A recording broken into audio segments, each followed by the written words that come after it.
आंबा खाण्याची मजा काय औरच असते। हा आहे आमच्या झाडाचा आंबा। आता आपण चला त्याचा रस करूया। आंब्याचा रस कसा करायचा मी तुम्हाला आज दाखवते। आंब्याच्या रसामध्ये आम्ही शुगर घालणार नाही। हा आंबा नैसर्गिक पिकवलेला आहे, केमिकलनी पिकवलेला नाही। त्याच्यामुळे ह्या आंब्याचा रस अगदी छानच होणार आहे।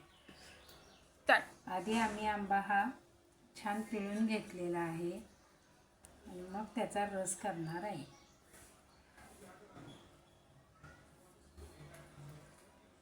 असा हा आमच्या झाडाचा आंबा।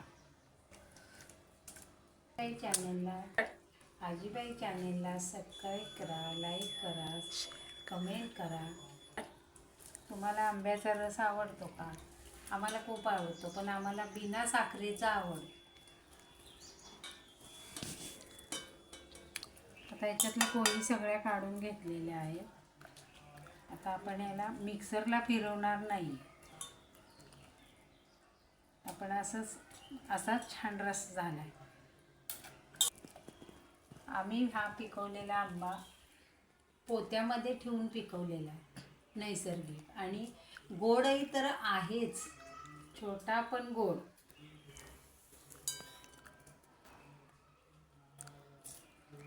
कुचकलही निघाला।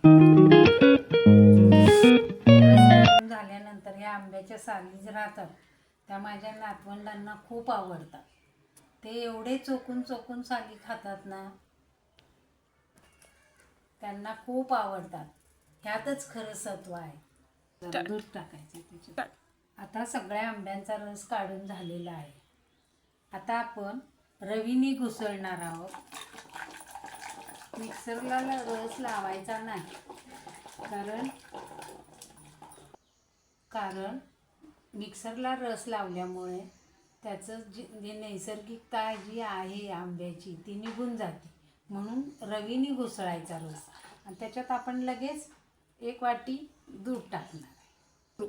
दूध जास्त टाकायचं नाही, नाहीतर आंब्याची चव बदलते। म्हणून मी 1च वाटी टाकली। हा झाला आपला आंब्याचा रस तयार। आजीबाई किचनला लाईक करायला, सबस्क्राईब करायला, शेअर करायला विसरू नका।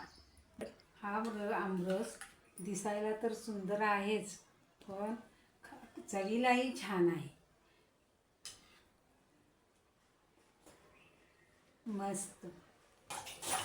आजीबाई किचनला लाईक करा, सबस्क्राईब करा, शेअर करा।